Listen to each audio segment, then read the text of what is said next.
Salam əziz şagirdlər. Bilirsiniz ki, BSG yaxınlaşır. Ona görə başlayaq BSG üçün hazırlıq görməyə. Deməli 15 sual, 15 yox, üzr istəyirəm, 20 sualdan ibarət bir BSG nümunəmiz var. 2 variantlıdır. Əgər görsəm ki, çox izlənir və tələbat böyükdür, ikinci variantını da çəkərəm. Yox, görsəm ki, elə az izlənir, elə bir variant kifayət eləyər.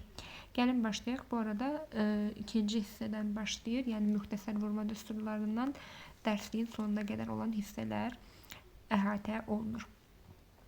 Getdik. Deməli, birinci sual deyir ki, bu iki həllinin kvadrat çoxhəlli şəklində yazın. Deməli, birinci sual x üstəgəl 3y mötərizə kvadratı bərabərdir. Demişdik ki, kənardan yazaq. A üstəgəl b-nin mötərizə kvadratı nəyə bərabər idi? Birincinin kvadratı. Üstəgəl birinci ilə ikincinin hasilinin 2 misli. Üstəgəl b-nin kvadratı. İndi bu düsturu buna tətbiq etsək. Birinci x-dir. X-in kvadratı. Üstəgəlsin 2 vurulsun x vurulsun 3y. Üstəgəl ikincinin, yəni 3y-in kvadratı, o da eləyir 9y-in kvadratı. O da bərabərdir. 2-ni 3-ə vuranda 6xy eləyir. Yəni ifadəmiz aşağıdan yazıram. X-in kvadratı üstəgəl 6xy üstəgəl 9y kvadratı olacaq. Cavab oldu. Deməli 6xy olan A variantı. İkinci sual. Burada yazaq. A variantı. İkinci sual. Deyir ki, biraz bunu balacalaşdıraq. 64x'in kvadratı çıx 25y kvadratını kvadratlar fərqi ilə vuruqlara ayırın. Deməli, necə ayıracaq? Baxın, 64x'in kvadratı çıx 25y-in kvadratı. Bunlar hər biri nəyin kvadratıdır? 64 8-in kvadratıdır. X da x kvadratının da elə bil ki, çıxılsın 25y-də 5y-in kvadratıdır. Onda biz yadımıza salaq bu düsturu. A kvadratı çıx B kvadratı necə açılırdı? Bir dəfə A ilə B-ni çıxırdıq. Yəni özləri hansı ədədin kvadratı idisə onları. Bir dəfə də A ilə B-ni toplayırdıq. İndi bu 8x ilə 5y bir dəfə çıxırıq. Bir dəfə də 8x ilə 5y toplayırıq. O da olacaq hansı variantda? 8x çıx 5y. Burada ama bir şey problemdir ki kvadratları olmamalıdır. Yani bakın B variantı düz gəlir. Ama burada kvadratlar olmayacaqdır. Sualda səhvlik var. Üçüncü sual. Y bərabərdir kx və 3x üstəgəl 2 funksiyaların qrafikləri paralel olarsa k əmsalı nəyə bərabərdir? Uşaqlar, paralel olanda demişdik ki, məsələn yazırıq ki, kx üstəgəl b, bir də yazıram kx, k2x üstəgəl b.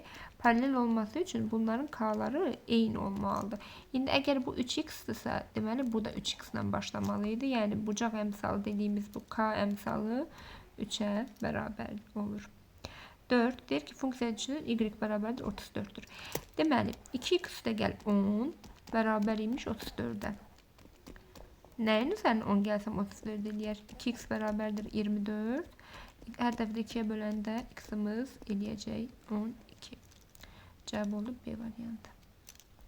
5-ci sual deyir ki, bu ifadəni çoxhəlli şəkildə yazın və A1 olduqda qiymətini hesablayın. Aha, gəlin vurub açaq. 5A vurulsun A çıx 8. Hələ yazıram misalı. Çıxılsın 5. A üstəgəl 8 vurulsun A çıx 3. Oy. A üstəgəl 3 vurulsun A çıx 3 bərabərdir. Deməli, bunu buna vursam birincini birinciyə, birincini ikinciyə. Olur 5A'nın kvadratı çıxılsın 5'i 8'e vuranda 40A. Çıxılsın. Bu 5'ə dəymirəm hələ. Birinci və bu vurmanı yerinə yetirək. Görsünüz bir dəfə fərq, bir dəfə cəmdir. Bu da verir bizə A kvadratı çıx B kvadratını. Yəni birincinin kvadratı eləyir A'nın kvadratı. 3'ü 3'ə vuranda da çıxılsın 9. Bərabərdir.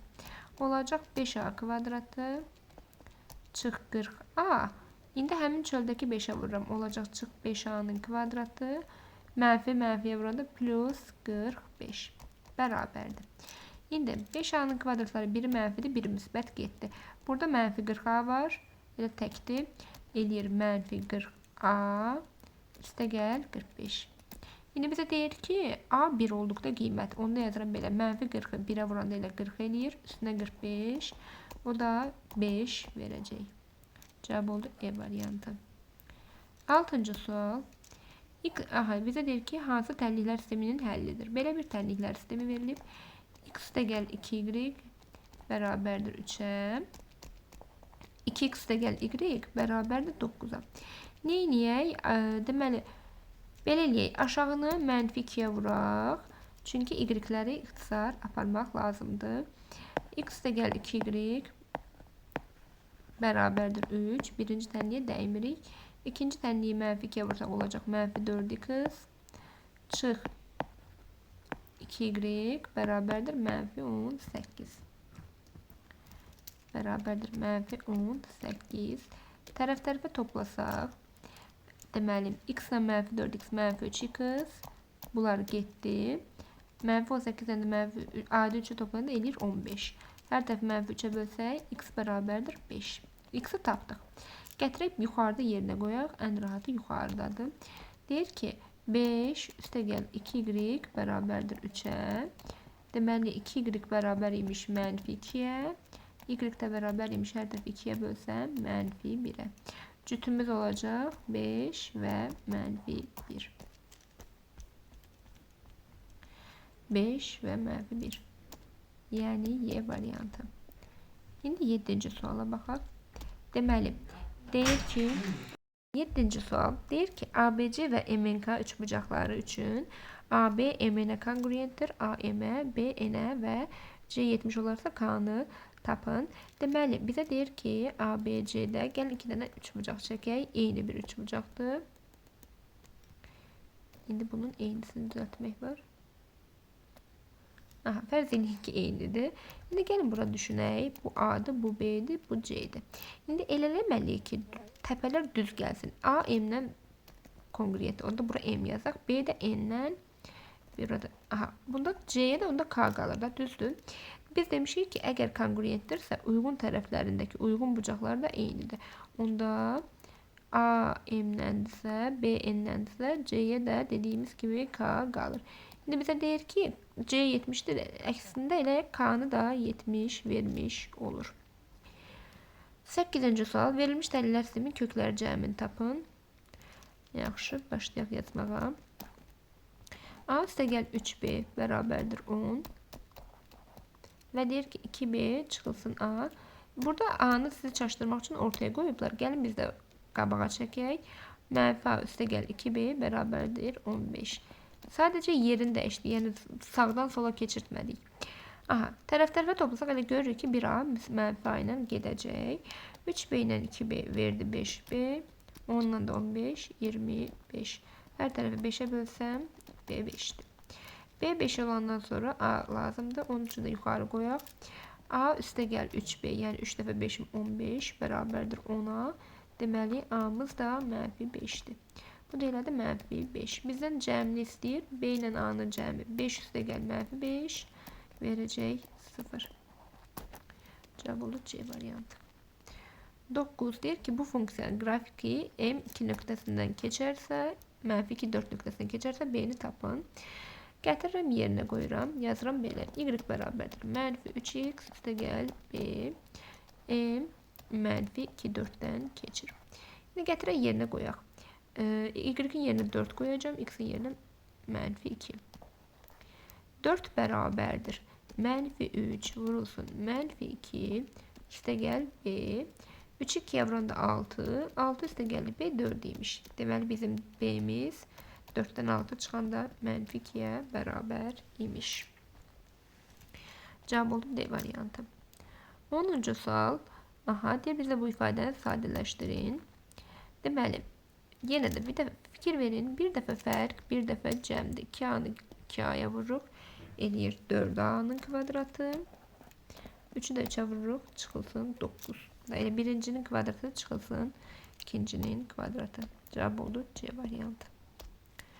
11. Beraber yanlı üç bucağın oturacağı bitişik bucaqlarından biri 42 olarsa təpə bucağını istəyir. Deməli, bir dənə beraber yanlı.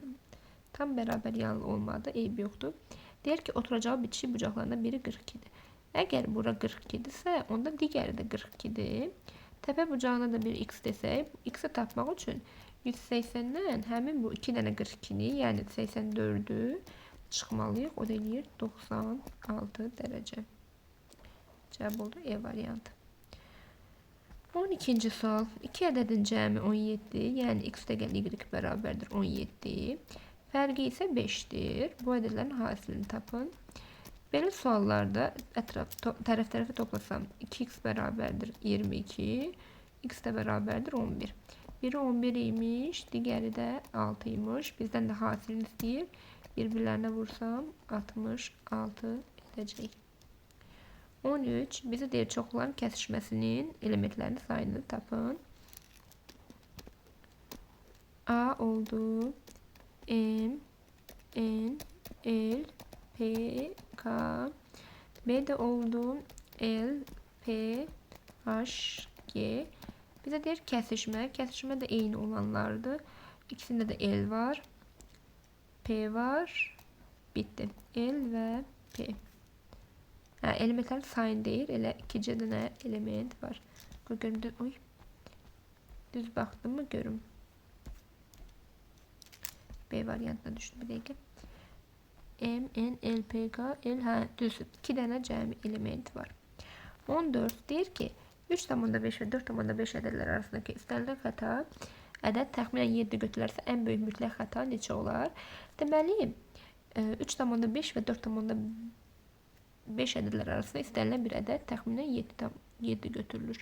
7 olmaz, burada 4 olar. Deməli, bu sualda səhvlik var. 4 götürülər. Aha.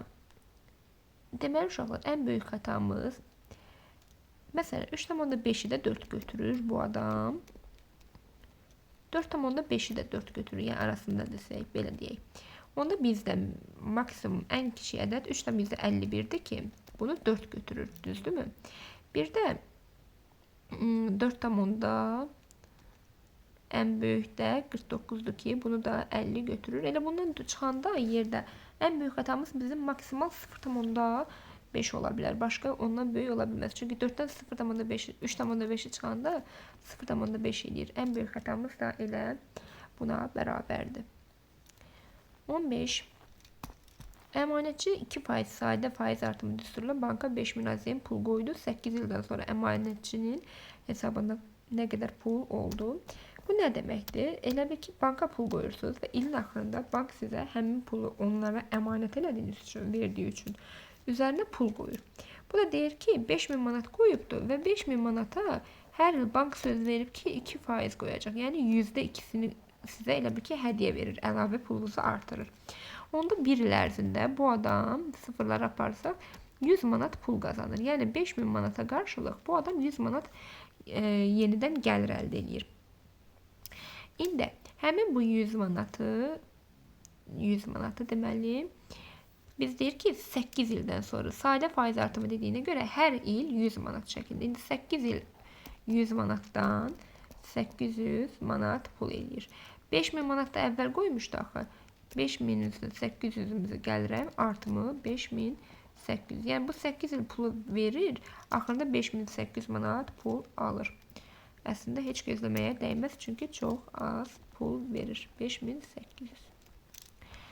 16. Hər il əvvəlki ildən məbləği 25% qədər artım verən banka qoyulan 1200 manat həcmindəki məbləğ 3 ildən sonra nə qədər olar? Bax, burada isə hər il əvvəlki ildəki məbləğ, yəni artıq bir ilin sonunda qoyursansa pulu artmış hesab edilir. Yəni birinci ilin sonunda 1000 deyil, artıq 1100 deyil. Bu səfər 1100-ün həmin faizini tapır. İndi gəlin baxalım. Deyir ki, faiz 25%-dir artım. Bunun düsturu var, amma düsturla həll eləməyi məsləhət görmürəm. Daha çətindir o düstur. Gəlin belə hesablayaq. 1200 manat pulum var və vururam 25%. 25% artım verirsə, birbaşa 125% vurada bilərsiniz. Bölünsün 100%. Bu yol daha rahatdır. Onda birinci ilin sonunda 4, bu da 5, iqtisadiləsə 20'ye, bu eləyir 300, 1500. Deməli uşaqlar, birinci ilin sonunda bizim 1500 manat pulumuz var idi. Sonra həmin o 1500 manat yenə 125% dəyərlənir. Yəni 25% artımla 125'e vururam, bölürəm 100'ə. Yenə sıfırlar getsə, 15'i vuracaq 125'ə. Bir də deməli kənarda vursaq 625 üstə gəl 125 hesaplamanı aparsaq 7, 8, 1875 kalkülatör yoxdur əlimin altında. Aha, 1875 verəcək. Bu oldu bizim ikinci ildəki göstəricimiz. İkinci il. Şimdi üçüncü ildə də 1875 vurulsun yenə 125 bölü 100. O da eləyəcək 25'e bölsəm 5, 25'e bölsəm 4. Deməli 1875 vur 5 bölü 4. Hesablayıb gəlirəm bir dəqiqə. 5. O da eləyir 2343 tam %75. Bu da belə bir rəqəm etmiş olacaq və 3-cü ilin sonunda nəhayət bu qədər pulumuz olacaq. 17 deyir ki, bu ifadəni vuruqlara ayırın. Gəlin baxaq. Ay. X kvadratı çıxılsın y-in kvadratı. Üstə gəl 2x, üstə gəl 1. Gəlin baxaq. Bax bu üçlü bizə tam kvadratı verir. Yəni x kvadratı. Biz bunu ayrıca eləsək 2x üstə gəl 1. Görürəm ki, bu ifadə nəyinsə kvadratıdır. Bunu da təkcə saxlayıram. İndi bu nəyin kvadratı olacaq? Birincinin kvadratı üstə gəl ikincinin kvadratı. Görsə hər şey var. Deməli bu x də gəl 1'in mötərizə kvadratı imiş. İndi bundan da y-in kvadratını çıxanda alıram. Bir dəfə fərq, bir dəfə cəm düsturunun açılışını. Yəni bax birincinin kvadratı çıx ikincinin kvadratı. Görürsünüz, bu da bir kvadrat ifadədir. Bu da kvadrat ifadədir. Onu da nətər yazaq? Bir dəfə yazaq x də gəl 1, üstə gəl y. Bir dəfə də yazaq x də gəl 1, çıx y. Yəni bu ifadə özü birinci sayılsın. Digəri də ikinci. Cavab eləyəcək bu şəkildə. Bu da oldu 17-ci sual. Gəldik 18'ə. 7-ci siniflərdə oxuyan 100 şagirddən 25 nəfər rəsm, 35 nəfəri şahmat və 10 nəfər isə hər iki dərnəyə gedir. Cəmi neçə nəfər dərnəyə gedir? Deməli 25 nəfər rəsm, 35 nəfər şahmat, 10 nəfər isə hər ikisinə. Hər ikisi. İkisi də. İndi gəlin baxaq. 25 ilə 35'i toplayıram. 60. 60'dan da 10'u çıxanda bu da eləyir 50 nəfər. 50 nəfər həm elə bir ki 50 nəfər dərnəyə gedənləri saydı. Yəni o ortadakı insanları çıxardıram. Elə bir ki burada 10 nəfər ortaya düşür. Yəni həm ona gedir, həm buna gedir. 25 nəfər rəsm deyil, 15 nəfər yalnız rəsmə gedir. 35 nəfər şahmatdan da 20'sini çıxanda 10'un çıxanda bu da eləyir 25 nəfər də yalnız buna gedir. Bunların birləşməsi 50 nəfər verəcək. Yəni digər 100 nəfərdən 50 nəfər isə heç birinə getmir. 19 deyir ki, sisteminin kökü apsis oxu üzərində yerləşir. Apsis oxunun üzərində yerləşmək uşaqlar demişdik ki, y-in 0 verməyidir. İndi y-i 0-dırsa, gəlin y-ə 0 verib bunu həll edək. Deməli 2mx üstə gəl 4y bərabərdir 6. Dediyi y 0'dır, getdi. Onu da alırıq ki 2mx bərabərdir 6'ya. Hər tərəfi 2'yə bölsəm mx bərabərdir 3'ə. Bunu yadımda saxlayıram. İkinci tərəfdən yenə bunun qarşısı 0'dır. Onda 4m çıx 1 0'a bərabər olmalıdır. 4m çıx, daha doğrusu 0'a bərabər olmamalıdır. Y 0 olmalıdır. Bərabərdir 0.